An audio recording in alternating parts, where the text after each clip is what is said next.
சென்னையைச் சேர்ந்த சாம் Razak address எல்லாமே எழுதியிருக்காரு, பேரையும் சென்னையும் தான் எழுதியிருக்காரு.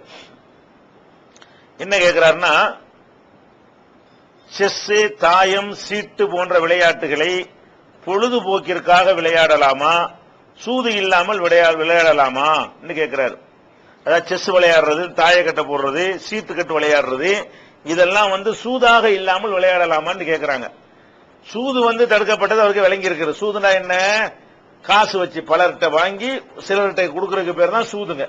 100 பேர்கிட்ட ஆளுக்கு 10 ரூபா வாங்குறது, ஒரு விளையாட்டுலயோ ஒரு குழுக்கள்லயோ வேற எதுலயோ அவங்களை சம்பந்தப்படுத்துவது, கடைசியில யாரா ஒருத்தனுக்கு என்ன செய்ய நம்மகிட்ட அள்ளி அதை கொடுத்துடுறது, இதுதான் சூது.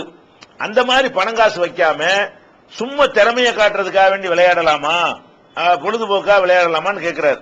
இந்த பொழுதுபோக்கை பொறுத்த வரைக்கும் மார்க்கத்தில் அது பொழுதுபோக்கே இல்லாத ஒரு இப்படியே இருக்கணும்னு மார்க்கம் சொல்லல. மார்க்கத்தும் எதை அனுமதிக்குது? பொழுதுபோக்க அனுமதிக்கத்தான் செய்கிறது. ஆனா எப்படி அனுமதிக்குதுன்னு கேட்டா, அது ஒரு கண்டிஷனோட அனுமதிக்கிறது. இஸ்லாத்திலையும் பொழுதுபோக்கு உண்டு. அந்த பொழுதுபோக்கு எப்படி இருக்குன்னு அல்லாஹ்வே குர்ஆன்ல சொல்லி காட்டுறான். 31வது அத்தியாயத்துல 6வது வசனத்தில் அல்லாஹ் சொல்லி காட்டுகிறான், ஒமினன் நாசி மை யஸ்ரி லஹ்வல் ஹதீஸ், வீணான செய்திகளை விலை கொடுத்து வாங்குகிறவர்களும் மக்கள் இருக்கிறார்கள். அதாவது பயனற்ற விஷயங்கள், வீணான செய்திகள் அர்த்தம் யூஸே கிடையாது, அதனால ஒரு நன்மையும் கிடையாது. அந்த மாதிரியான காரியங்களையும் விலை கொடுத்து வாங்கக்கூடியவர்கள் இருக்கிறார்கள். எதுக்காக வேண்டி விலை கொடுத்து வாங்குவார்களா?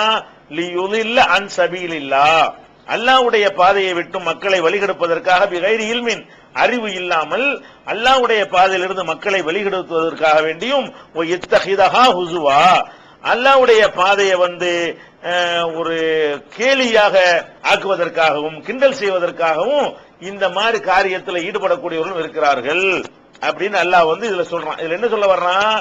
வீணான இதுல ஈடுபடுறாங்களே பயனற்ற விஷயங்கள்ல, அதை தவறுன்னு அல்லாஹ் சொல்லல. அதுல என்ன வரக்கூடாதான், அதுல ஈடுபட்டு மனிதர்களை நல்வழியிலிருந்து கெடுத்துற அளவுக்கு அது போய்விடக் கூடாது. அல்லாஹ்வுடைய மார்க்கத்தை கேலி செய்யற அளவுக்கு என்ன செய்யக்கூடாது, போயிடக்கூடாது.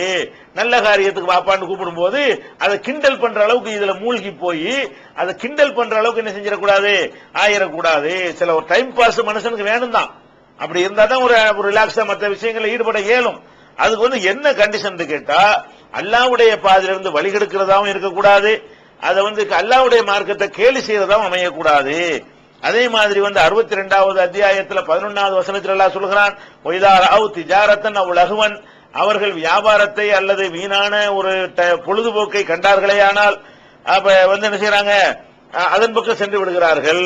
சொல்லிட்டு எல்லாம் என்ன செய்யறான்னு கேட்டா, குல் மா இந்தல்லாஹி கைரும் மினல் லஹ்வி வத்திஜாரா, அல்லாஹ்விடத்தில் உள்ளது இந்த வியாபாரத்தை விட இந்த பொழுதுபோக்கை விட சிறந்தது. பொழுதுபோக்கு வேணான்னு உங்களை சொல்லல, அல்லாஹ்விட்ட ரசூலுல்லாஹ் விட்டுட்டு தொழுகையில ஓடி போயிட்டாங்களாம். ஒரு வியாபார கூட்டம் வந்த உடனே தர கூக்க காயுமா, உன்னை நிக்க வச்சுட்டு ஓடி போயிட்டாங்க அப்படின்னு சொல்லிட்டு அல்லாஹ் என்ன சொல்றான்னு கேட்டா, இந்த உலகத்தில் உள்ள பொழுதுபோக்குகளையும் வியாபாரத்தையும் விட அல்லாஹ்விடத்தில் இருக்கிற அந்த சொர்க்கம் சிறந்தது, இதை ஒத்துக்கிடுங்க, அதுக்குரிய வேலையை செஞ்சு விட்டு அப்புறமேல என்ன செஞ்சுக்கிறீங்க, இதை செய்யுங்கிற மாதிரி மறைமுகமாக என்ன செய்யறான் அல்லாஹ் இதை அனுமதிக்கிறான். இந்த லகுவுங்கிற வார்த்தையை வைத்துக் கொண்டு சில பேர் ஒட்டுமொத்தமா கூடாதும்பாங்க, அப்படி சொல்லக்கூடாது. லகுண்டா டைம் பாஸ், வீணு அப்படின்னு அர்த்தம். ஏன்னு கேட்டா, இந்த உலக வாழ்க்கையே லகுன்னு தான் அல்லாஹ் சொல்றான். வாழ்வதே இப்ப கேலியா போயிடும். இன்னமல் ஹயாத்து துன்யா லஐபும் வ லஹுன், இந்த உலக வாழ்க்கையை விளையாட்டும் வீணானதுமாகத்தான் இருக்கிறதுங்கிற. அப்ப உலகத்தில் வாழவே கூடாதா? அது குர்ஆன்ல 6வது அத்தியாயம் 32வது வசனம், அது மாதிரி 29, 64, 47, 36, 57, 20 ஆகிய வசனங்கள்ல எல்லாம் இந்த உலக வாழ்க்கையை வீணானதுன்னு தான் சொல்றான். உலகத்தில் வாழக்கூடாது நம்ம செய்ய மாட்டோம். அதுக்கு என்ன அர்த்தம்? மறுமை விஷயத்தை, தொழுகை, வணக்கம் இதையெல்லாம் விட்டுட்டு போற அளவுக்கு இந்த சீட்லையும் வேற விளையாட்டுகளை மூழ்காம அந்தந்த கடமைகளை டயத்துக்கு செய்யக்கூடிய வகையில் இருந்தால் அதுல என்ன இல்ல, குற்றம் இல்லை என்பதை பார்க்கிறோம். அதனாலதான் மஸ்ஜிதுல கூட அந்த மாதிரியான விளையாட்டை ரசூல் ஸல்லல்லாஹு அலைஹி வஸல்லம் அனுமதிச்சாங்க. உல் ஹபஷத்து யல்அபூன ஃபில் மஸ்ஜிதி, அபிசீனிய வீரர்கள் பள்ளிவாசல்ல விளையாடி கொண்டிருந்தார்கள் என்று புகாரியில பார்க்கலாம். நபிகள் நாயகம் ஸல்லல்லாஹு அலைஹி வஸல்லம் காலத்துல அப்துல்லான்னு ஒருத்தர் இருந்தாரு. அவர் ஹிமார் என்று அவருக்கு பட்ட பேரு, ஹிமார்னா கழுதுன்னு கூட பட்ட பேர் வச்சிருந்தாங்க. அவருடைய வேலை என்னன்னு கேட்டா, கான யுல்ஹிகு ரசூலுல்லாஹி ஸல்லல்லாஹு அலைஹி வஸல்லம், ரசூல் ஸல்லல்லாஹு அலைஹி வஸல்லம் உங்களை சிரிக்க வைக்கிற அவருடைய வேலை. ரசூலுல்லாஹ் சிரிக்கிறதுக்கான இதை ஜோக்கா சொல்வார் போல. இதெல்லாம் வேஸ்ட் தானே, ஒரு டைம் பாஸ்ல தானே வரும். இதுல என்ன நன்மை?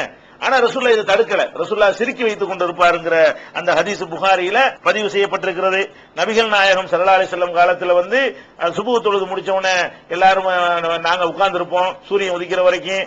ரசூலுல்லாவோட உட்கார்ந்து என்ன செய்வோம், நாங்க அந்த காலத்து பழைய காலத்து ஜாஹிலியா காலத்துல செஞ்ச கூத்துகளையும் கும்மாளத்தையும் சொல்லி நாங்க ரசூலுல்லாஹ் முன்னாடி உழுந்து சிரிப்போம். ரசூல் ஸல்லல்லாஹு அலைஹி வஸல்லம் புன்னகை பூப்பார்கள். இதெல்லாம் ஒரு வீணான விஷயங்கள் தான், வெட்டி பொழுதுதான். ஆனா இதெல்லாம் எதை தடுக்கல, அவங்களுடைய வணக்க வழிபாடுகள் செய்து தடுக்கல. இது முஸ்லிம்ல பதிவு செய்யப்பட்டிருக்கிறது. இந்த நிபந்தனைக்கு உட்பட்டு நம்ம என்ன செய்யலாம், விளையாடுங்க, நோண்டாலும் செய்யுங்க. ஆனா என்ன செய்யணும், திக்ரு, தஸ்பீஹ், துஆ, தொழுகை, நோன்பு, வேற வணக்க வழிபாடுகள் எதையும் குடும்பத்துக்கு செய்ய வேண்டிய கடமை, மனைவி மக்களை செய்ய வேண்டிய கடமை, வியாபாரம், தொழில், ஒரு நிர்வாகத்துக்கு செய்யற கடமை, எந்த ஒரு கடமைக்கும் பாதிப்பு இல்லாத வகையில சும்மா ஒரு சின்னதா ஒரு பொழுதுபோக்கு மாதிரி ஏதாவது ஒண்ணு செஞ்சுக்கிட்டு தப்பான்னு கேட்டா அது தப்பு இல்ல.